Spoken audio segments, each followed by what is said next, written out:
In today's video, I am going to be breaking down Tyrese Maxey and why he is such an amazing player for the Sixers. Let's get down, let's check this out, because if you are looking to improve your game, this is definitely a video that's going to help you a ton. Okay, so in this first clip, what we're looking at is basically a staggered screen for Tyrese Maxey, who is then basically attacking right off of that staggered screen and going for a mid-range shot. Well, first off, a mid-range shot's very important because we all need to be able to hit those, especially in tight games and playoff-style games as well. However, when he's going off of this staggered screen, he notices that his defender is, of course, following him around that screen, which means that he needs to attack the basket to essentially put this hedging defender into a position of a 2-on-1 situation.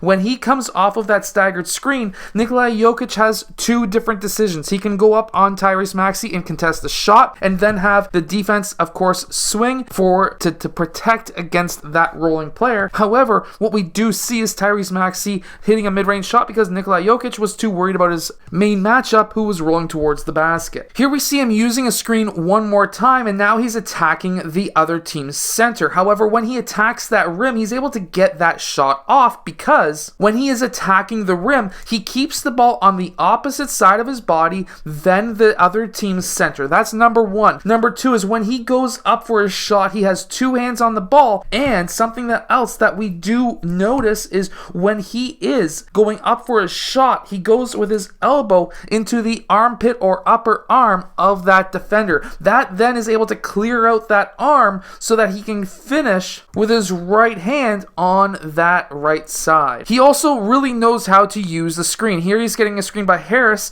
His main defender goes underneath that screen and gets caught. And anytime that you have your player going underneath that screen, you need a pop for that shot, especially if the hedging defender is not hedging right. In this case, this would be the hedge, and he is not hedging for his man to go underneath that screen. He needs to be a lot higher. That's not what happened. So when that happens to you, take that three, hit it every time. He also knows how to basically use a switch. Here, he's coming off of this staggered screen. I'm going to call it a staggered screen. It's more like a wall screen, really, but he gets the switch. Guess what? Tyrese Maxey is a very quick player, and he has his shoulders easily below the defender's shoulders. And because of that, he's able to attack almost to a 45-degree angle on his body. And you really want to get down low when you're attacking that rim. And when he's going up for that shot, there's something else that he does what's really good. When he goes for the shot, watch what he does. That second step around is not a long step. Normally, you would want to go two long steps to go for that floater, but that defender is obviously timing that. So by taking that second step that's very close, that speeds up your ability to get up into the air, and he's able to get that shot over the defender without even having it contested. But also, he knows how to use the backboard. Look where he's hitting. Slightly off from the top corner. Every coach will say hit the top corner, but if you really want to be able to be hard to block, know how to use the entire backboard no matter what you're doing, because that is going to allow you to make those shots. Other options when it comes to screens is by using a faking the use of that screen by using, and in this case, an in and out jab cross. So here he takes a jab towards the screen, does an in and out dribble, which then basically gets Norman Powell onto his heels, and he's able to attack Norman Powell to get to the rim. He's also getting his shoulders lower than Norman Powell's, and he's getting that angle by getting his shoulder into the shoulder of Norman Powell, cutting back across behind Powell, which then allows him to get that shot off the backboard. This is what I mean by knowing how to use the backboard. Here he hits the top corner,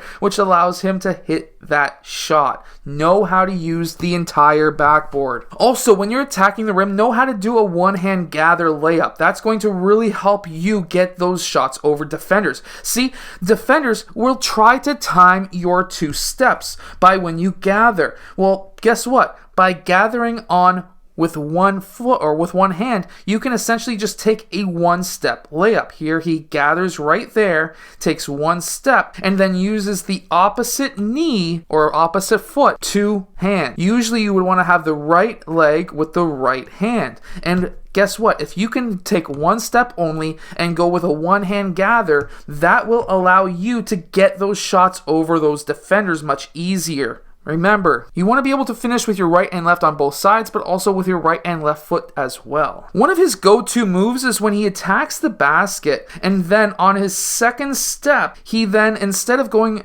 and continuing towards the basket, he uses his last step to almost go straight up but slightly tilt away from that defender, which is what we see here, which allows him to get that shot off over that defender, using that backboard and knowing how to use the entire backboard. So here we can see him attacking the basket. He gathers right there, second step on his right foot, and he's able to then pull his left knee up and then gets that right shoulder and elbow in line with the rim, or at least in line with where he is trying to aim, and then he's able to get that shot right off the backboard perfectly just to the left of that top corner of the square, and he's able to hit that shot. Believe me, I can't stress this enough. Make sure to know how to use the entire backboard. Just play around with it. It's going to really help you. Here we see him attacking Giannis, again, using his left hand to clear out any reaching hands.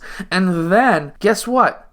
Takes that dribble, 1-2, and then he's able to stretch out, knowing that where his defender is, that he needs to stretch out this way. How he's able to do this is he's able to get in. Watch this. His line of attack is right there. However, by cutting off Giannis, watch, right there, he cuts him off so that now Giannis is behind him. That right there is super important. Cutting off the player who is trying to defend you when you're driving to the rim will definitely help you get those shots off. I hope that this video helps you become a better player. If it does, hit that like button, subscribe, and I'll see you guys again next time.